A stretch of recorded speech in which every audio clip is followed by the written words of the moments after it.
August 2026. Global ETF assets cross $10 trillion. A milestone that looks like democratized investing. But this is not a story of efficiency. It is a story of a two-tier liquidity system, where the surface trades fast while the underlying dries up. By August 2026, global ETF assets have passed $10 trillion. The United States accounts for $9 trillion of that. Three asset managers, BlackRock, Vanguard, and State Street, control $7 trillion. This concentration of assets under management is unprecedented. It means a handful of firms now sit at the center of global capital markets. Their decisions, and their risk models, affect everyone. But the real story is not the size. It is the structure. And that structure has a flaw. Here is the paradox. ETF trading volume does not equal the trading volume of the underlying assets.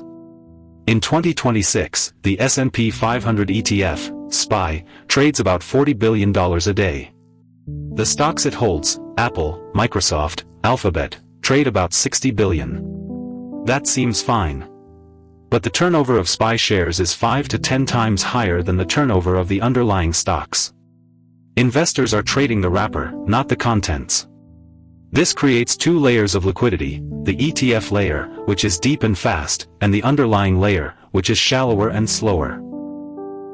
A Federal Reserve study from 2025 shows that the average daily trading volume of U.S. small-cap stocks has fallen about 30% since 2015. Meanwhile, ETF trading volume has quadrupled. Money is moving from buying stocks to buying boxes that contain stocks. This is not a neutral shift. It changes the price discovery mechanism. When fewer shares trade naturally, the prices we see are more influenced by ETF flows and less by fundamental information. ETF pricing relies on an arbitrage mechanism.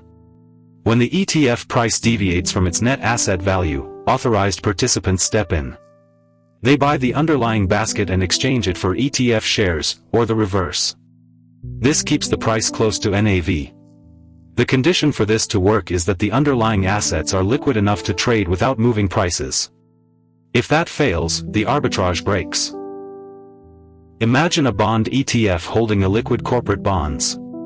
In a panic, investors sell the ETF, and its price drops to a 5% discount to NAV. Arbitrageurs should buy the ETF and short the bonds. But the bonds cannot be sold. Shorting is too expensive.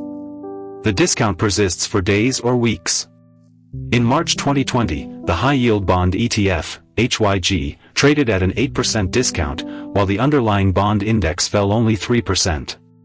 ETF investors lost more than the assets they owned. The HYG episode illustrates the fragility. In March 2020, the ETF price diverged sharply from its net asset value.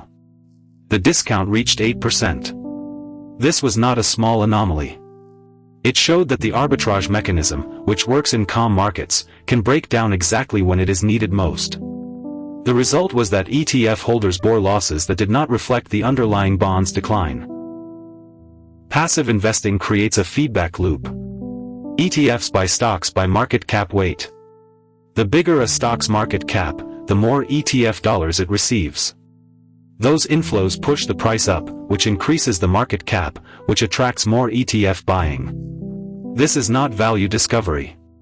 It is mechanical allocation. The formula shows that a stock's return is partly driven by the ETF flow times its weight. In 2026, the top 10 stocks in the S&P 500, Apple, Microsoft, Nvidia, Alphabet, Amazon, Meta, Berkshire, Tesla, Eli Lilly, and Broadcom, account for about 35% of the index.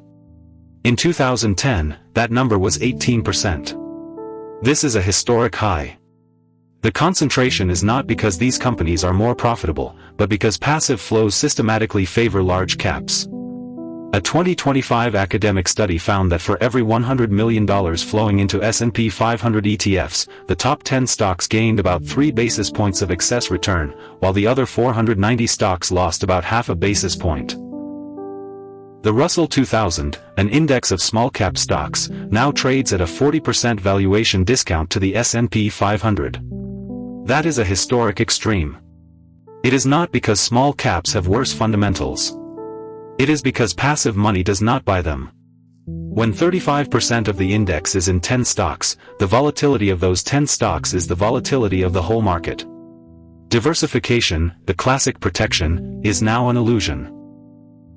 The most dangerous mechanism is the redemption spiral. When investors sell an ETF, the market maker must hedge by selling the underlying assets. If the underlying market is illiquid, the market maker's selling pushes prices down, which lowers the NAV, which triggers more redemptions. This is a feedback loop that can amplify a small shock into a systemic event. The formula captures the dynamic. The change in price is a function of the selling pressure from market makers. We have a wave of SLV redemptions. Need to sell silver futures now. But the market is thin. We'll move the price. No choice. We have to hedge the inventory. Silver just dropped 7% in 30 minutes. The ETF is the tail wagging the dog. So what is the real lesson of the $10 trillion ETF? It is that markets now have two layers of liquidity. The top layer, provided by market makers, is fast and deep.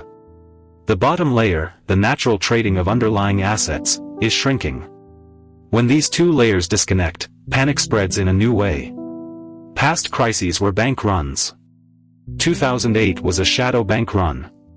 The next one might be an ETF run. For investors, this means understanding that an ETF is not the same as its underlying assets. It is a financial instrument with its own risks. Diversification across asset classes and strategies is more important than ever. And when the pump stops, the pool can empty fast. Markets reward discipline, not certainty. If this analysis helped, like the video and subscribe to DeepQuant. Tell us in the comments which market idea we should test next. Evidence beats noise. Control risk before chasing returns.